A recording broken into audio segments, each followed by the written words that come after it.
our time period during the British occupation, 3 officers were housed in this 6-unit house. And on the very west end, they're going to talk about early French history. They found a fireplace that's preserved the ruin that you can see of the old fort when that's open. And up here by the street, the native attacked on the fort. And that's what I'd like to tell you right now, the only battle ever fought here. And come on up to the site of this battle. Come right this way.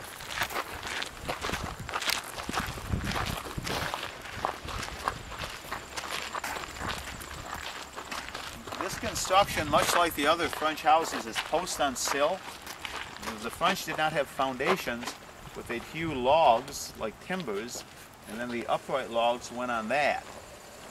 In many cases, the typical row house, like what Leanne is working in over there, they simply dig a trench, the posts went in the ground, they made a cement out of burned limestone, sand, and water. You see how they would chink over the upright logs, and how they would weave saplings between those upright logs called wattle and daub, and then look at the roof, simply cedar bark that's stripped off and layered on. That's like the typical house in the fort. They last about 30 years, and then with no foundation they start to lean, and in many cases, like back here, we show how they would prop them up. We built it that way, but to show you how, it's not, the British primarily put them on stone foundations like the barracks. That'd be a better way to do it, but the French just pretty much built right on the ground. So come right up here a little bit.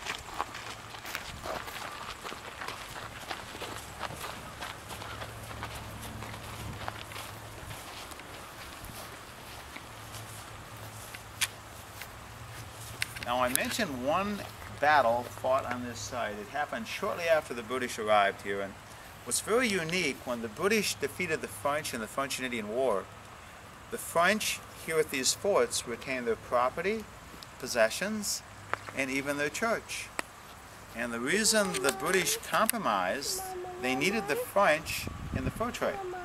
They spoke the language of native people, they had taken native wives, they had kinship trading ties.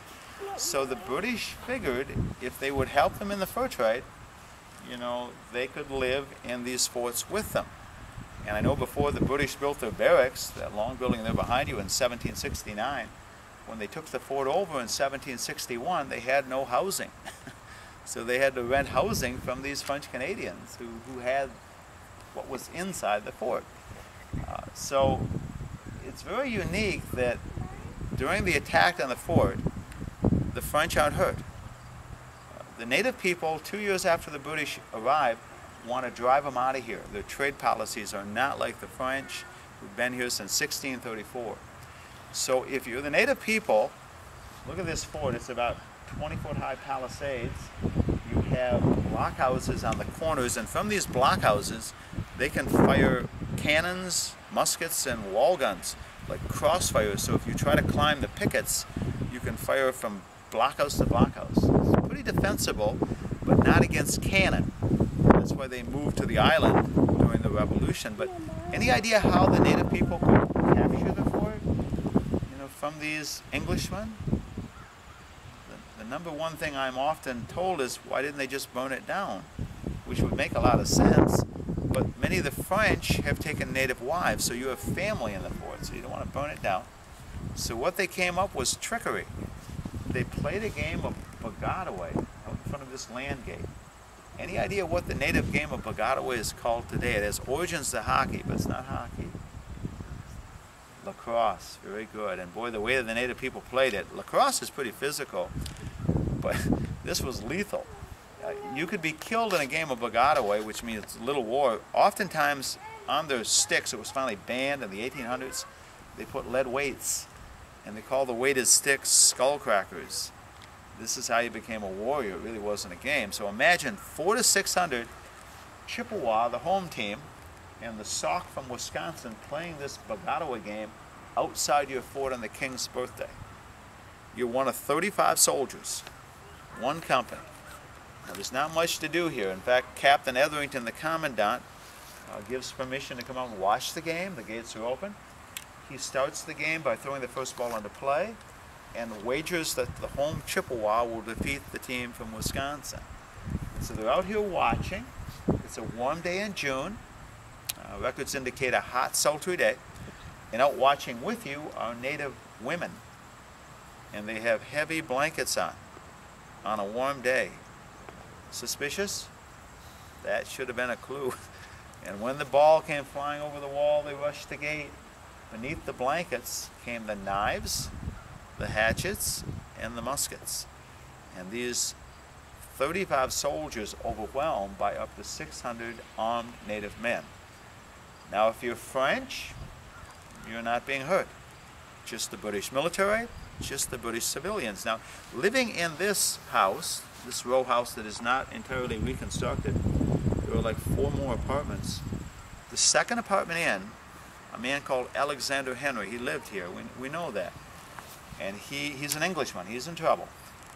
He looks out, he sees this happening, and he describes Lieutenant Jamais, a lieutenant, officer of the day, standing on the street, fighting off 4 to 6 native warriors with his sword for some time.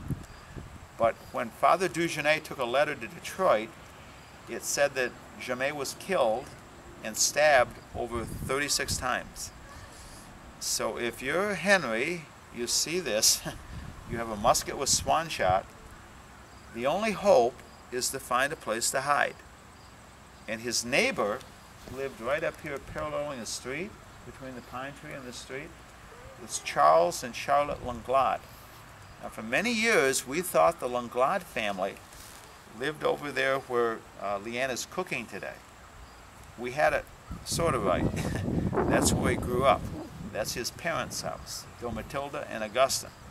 But the Langlades lived right up here. So if you're Henry, you see how this house lines up. He thinks if he can get out the back side of his house, he's kind of shielded by this Langlade house. Maybe he can run up to the back of the house and his neighbors will hide him. Sound like a good plan? Only one he can come up with. And so sure enough, he gets up to the house and they hide him in the attic. So he has found a spot to hide. But that night, the native warriors are trying to account for his body among the dead. They're going house to house, and they decide they check the Langlade house, and they come into the house. Now, the family has 2 daughters. The fear, if they find him up there, the children could be hurt. So reluctantly, they say he's hiding in our attic. And sure enough, up the stairway, the warriors come. Henry recognizes Wenaway. And Wenaway, somebody he knows, he is entirely covered in bear grease and charcoal. So his body is black. He's besmeared in blood from the battle earlier in the day. And around his eyes, he has painted white eye patches. That sounds frightening. He walks up to Henry, he's got a knife. And Henry figures, well, this is probably it. But lucky for Alexander Henry, he arrived here in 1760, even before the British Army came into this area. That was considered very brave to be a civilian up here in French territory before the army arrives. He was adopted by a Chippewa, an Ojibwa named Wawatam. And that adoption saved his life because Wenaway would take him to the Wawatam family. He'd be spared. He'd spend that whole winter with the family, be released the next spring, and write a detailed account of the attack on the fort. And we're going to tell his story in the east end of this row house right behind us next year in a very interactive way with like a scrim and a video that I think will be pretty exciting. And of the 35 soldiers stationed here, about 25 were killed. The priest over here at the priest house, Dugenais, did hide 3 of the redcoats in the church, and they survived the attack. But native people, it was quite successful. They took 9 of 12 forts scattered around the lakes. This is one of the 9. But if you've heard of Pontiac, he never could take Detroit. He sieged it all summer. The native people could not take Fort Niagara or Fort Pitt. Their hope was, if they could push the British out of here, maybe the French military would return. But what happened, a year passed, the British returned, they changed their trade policies to some degree, and then they actually moved the fort to Mackinac Island during the Revolution. So that's the only battle ever fought. That's the time I have to share with you. It is about 10:26 right now. It's time to go down and fire the cannon on the lakeshore. But folks, do not forget that this is a great exhibit on archaeology and a firearm museum. You want to see the ruins of the old powder magazine. And right over behind the guardhouse is the best of the artifacts. I would recommend that as well, called the British Trader's House.